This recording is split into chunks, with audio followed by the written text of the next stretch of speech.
W's and L's, the weekly recap show where we give a dub to the things that we like and an L to the things that we don't. Yeah, you know who it's on. I gotta find my list. You know who goes up first today? It's Marcus Day today. All right, let's start with the dubs. Start with some positivity. I'm giving a dub out to Keri Hilson and Ester Dean. Keri Hilson, Ester Dean. I know why. Keri Hilson and Ester Dean are getting a dub for telling the truth. Keri Hilson was on The Breakfast Club. And apparently she'd been telling this story for a while. I don't know how I didn't. Maybe I'm not a big enough Keri Hilson I was about fan. to say, nobody's paying attention. Yeah, I don't think anybody was paying attention. I'm listening to her talk about the diss track that she wrote for Beyonce, or, some years ago. Beyonce and Sierra. Yeah, it was the remix of one of her songs. Turning Me On, or, yeah. Wasn't it the remix to Turning Me On? Jesus Christ, she has more songs than I give her credit for. Because there's Turning Me On, and then there's the energy. Kanye West song. Me. You don't need to give it to you. Knocks You Down. Is that what it's called? That's not Brandy? It's Neo and Kanye. Yeah, that's Neo. It's Keri. No, it's Keri. That's Keri Hilson? Yep. You sure that's not Brandy? Yep. It's Keri Hilson. Brandy is the more they talk about our love, Yes. The more they make it obvious, the more they seem so Brandy got some classics. I think some people sleep. Dark-skinned black women never sleep on Brandy, but everybody else sleep. Throwing that out there. Dog, have you seen Front Room? Oh my God. Front Room? You know what? That's a movie you can skip. That's a Brandy movie in you it? can skip. Yes, unfortunately. What genre? Horror? Oh, she got a car. Although it ends up being a comedy by the end of the movie. Oh, man. If you caught that joke, that would have been crazy. What did you say? You said it was horror. I said, oh, she got a car. Oh, brother, this guy stinks! Never mind. Don't worry about it. Yeah, I'm confused. I'm Don't confused. worry about it. No, I'm giving Keri Hilson a dub because she is outwardly now admitting that she was convinced to sing that song. Said she didn't even write it. Wasn't even her pen.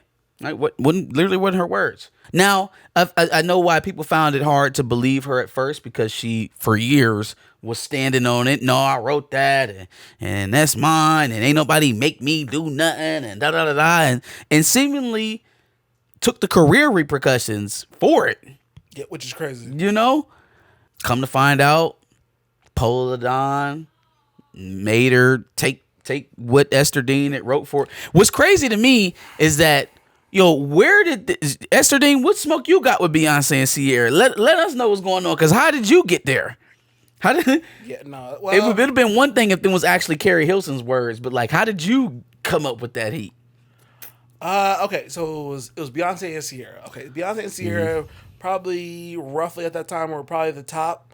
Ester Dean probably struggling to get her actual career. Ester Dean was just a writer. She was writing for them folks, yeah. And obviously she ended up becoming an artist. So Oh, maybe yeah, she got famous. Maybe they did something to her, or maybe she's just jealous at some level. I'm giving her a dub though, because everybody was looking at Keri Hilson like she was lying. And it was like, oh no, we didn't heard you talk about this before, and that ain't what you said before. So you either lying now or you was lying then. And then Ester Dean was like, yeah, no, I wrote that shit, bro. Yeah, I wrote that shit, bro. That's crazy. Where's Polow da Don right now? That's what I was about to ask. Like, Where he at? Polow da Don was hot for like a year and a half. And then you make her sing this song to Beyonce and Sierra, and then, if I'm not mistaken, she talks about him going on tour with Jay-Z and Beyonce later on. So now I'm out in the wind as a Beyonce hater. Don't nobody want to listen to my music no more, and you on tour with him.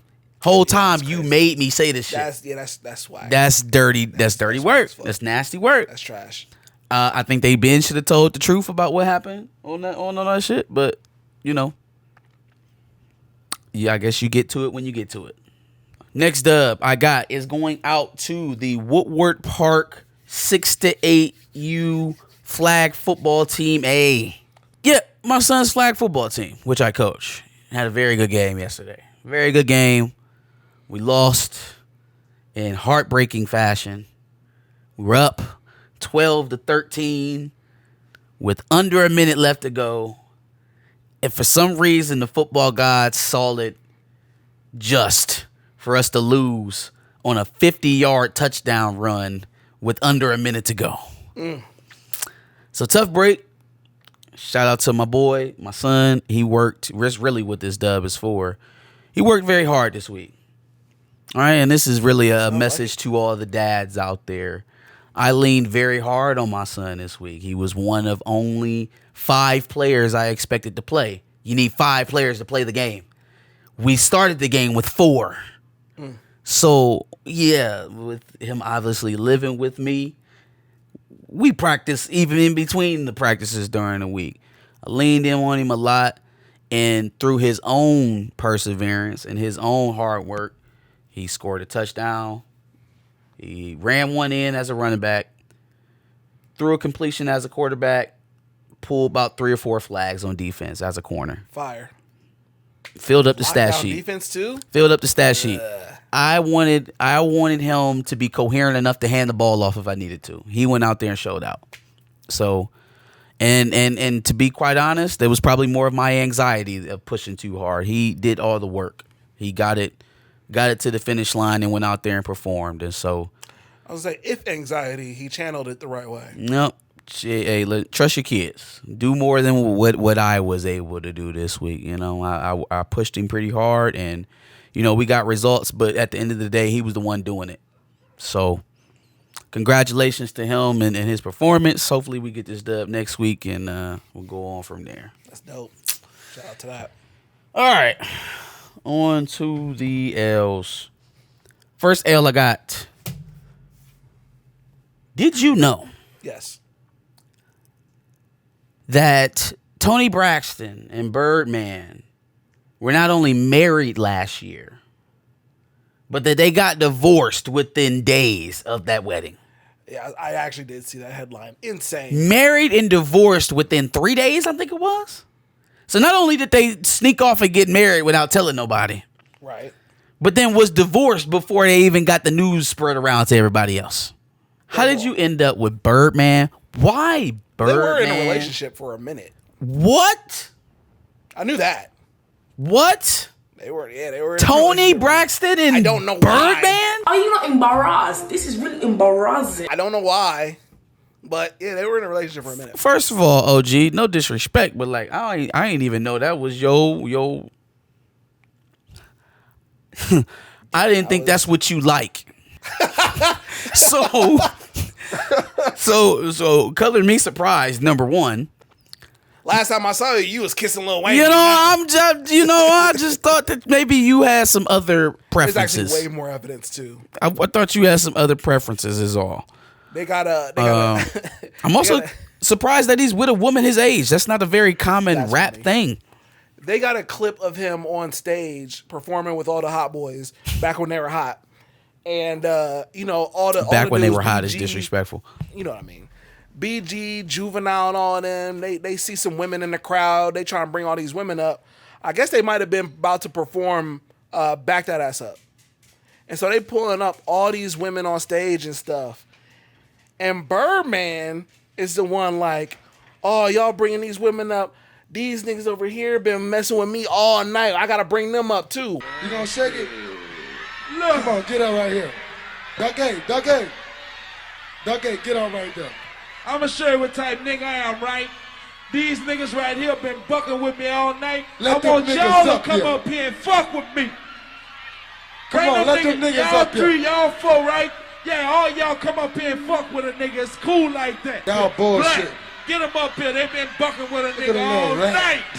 I fuck with niggas too. Huh? I fuck with niggas too. You're gay. He's gay. I'm not gay. Whoa. Whoa, you gotta do what?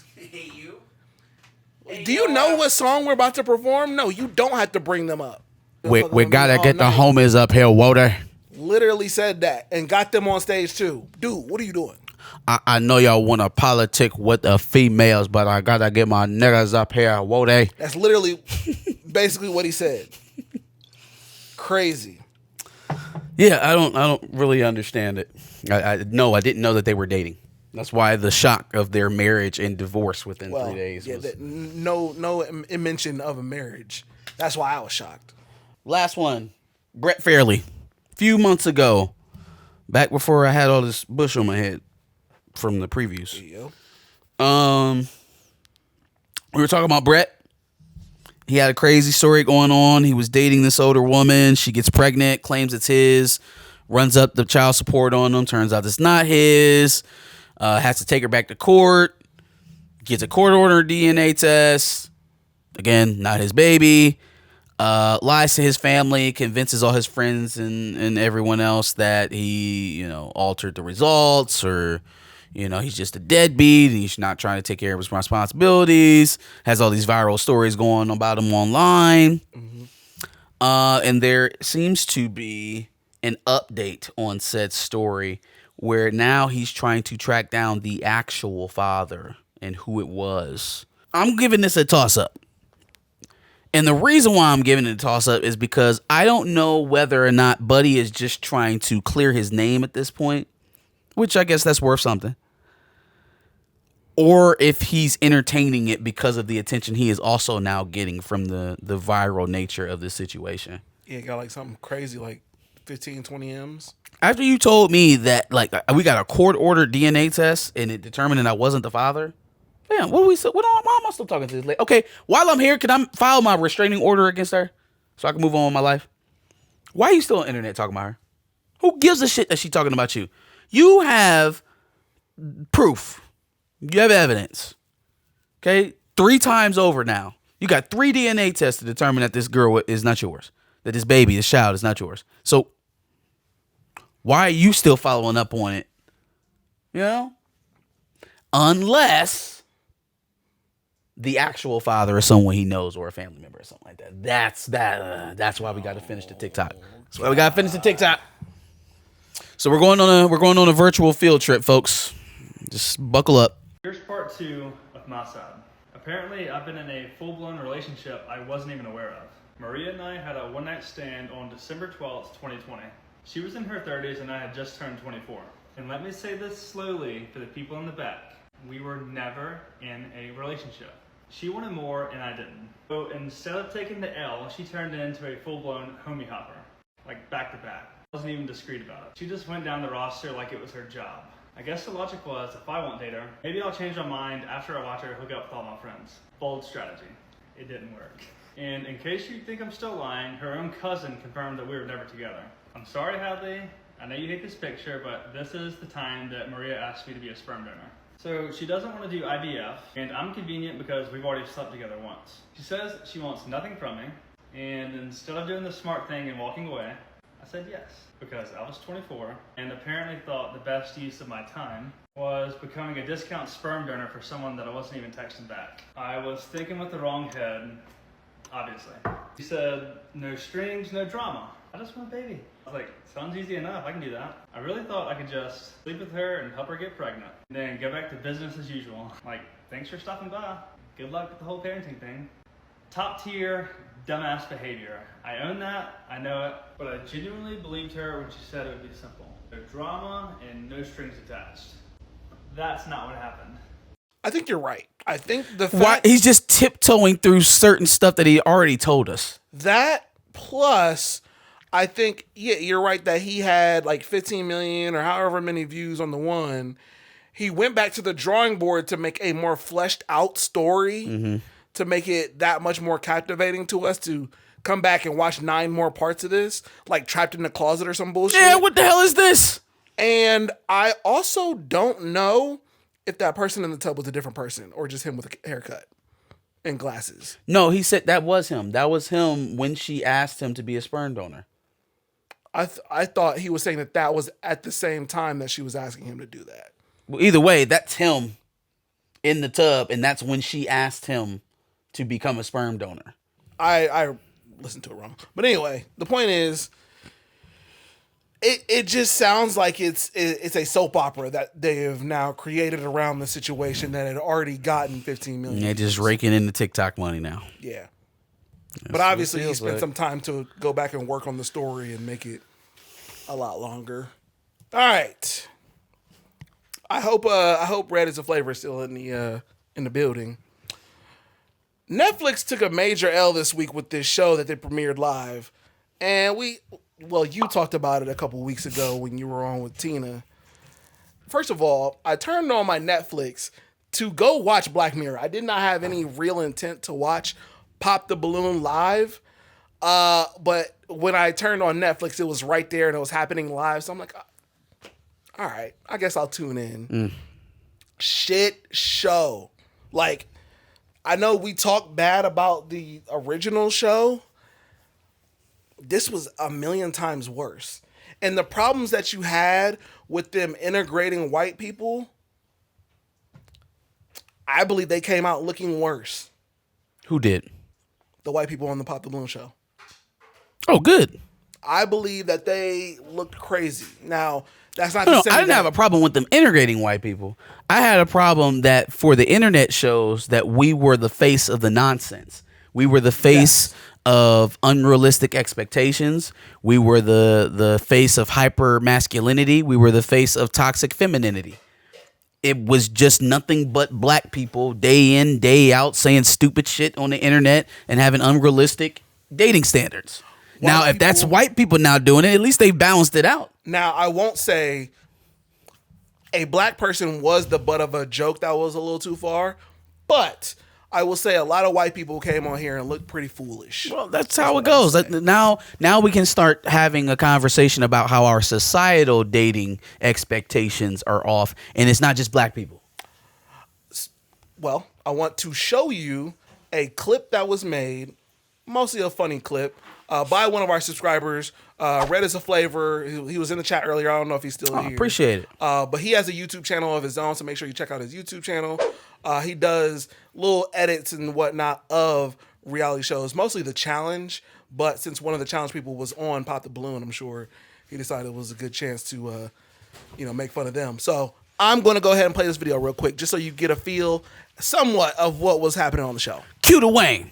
Welcome to Pop the Balloon Live, the dating experiment where finding love is totally live. It's time to play the game. If the daters come out here and for whatever reason give these ladies the ick, I'm black from the waist up. listen. What? I'm black from the waist up. What? I still don't even understand. Hello there.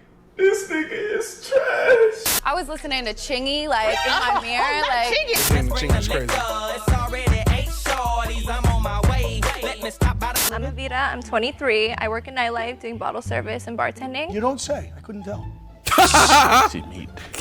Yeah, boy. I do have a physical type, which is black. A physical type, and then she says black. And say nothing about how tall, how wide. Nope. What color hair, what color eyes. I do have a physical type. It's black. Oh, not Umar. We must stay focused. I'm black from the waist up. I pop my balloon because I like my men black from the waist down. Yeah, why did he say that?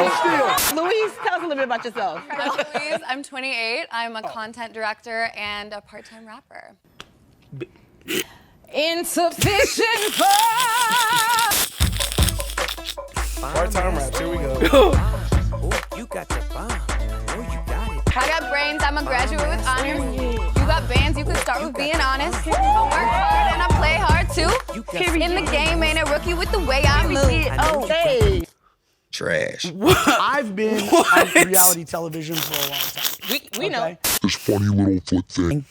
Hell no, man. What the Thank You've God. got really pretty toes. What the fuck? You've got really pretty toes. You look like you sleep from a tree upside down. Me? Oh, you don't want this smoke from me, Tony. Protect black women. Oh, here we go. Protect black women. You look like you sleep from a tree upside down. Me?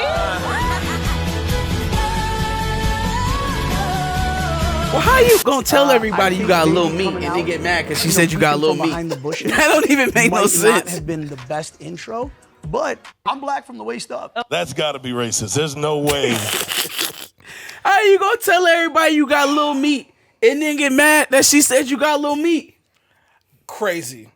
Yeah, mind you, that edit that he made was only of like the first 15 minutes out of the entire hour that they did it for. So it just went on for even much more, and it was all really bad. So like my man Black from the waist down. What the fuck is Black from the waist up? What does that mean? He's stupid. He's dumb. What the fuck does that mean? He's fucking dumb. That's what it means. Yeah. Like, what was the redeemable quality about being black from the waist up and clearly white? I don't understand. What are we talking about? Stupid. He's stupid.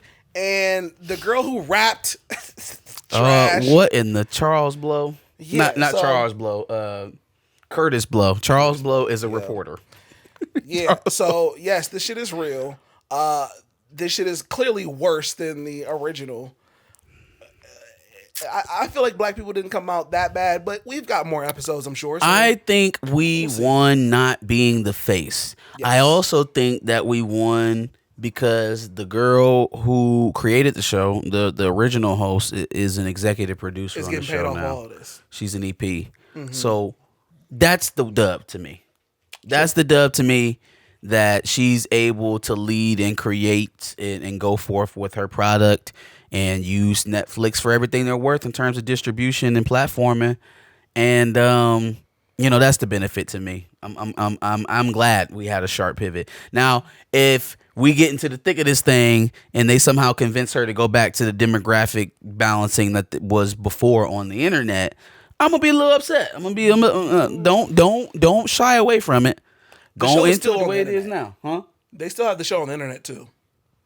Not for long. That didn't go away. It will eventually.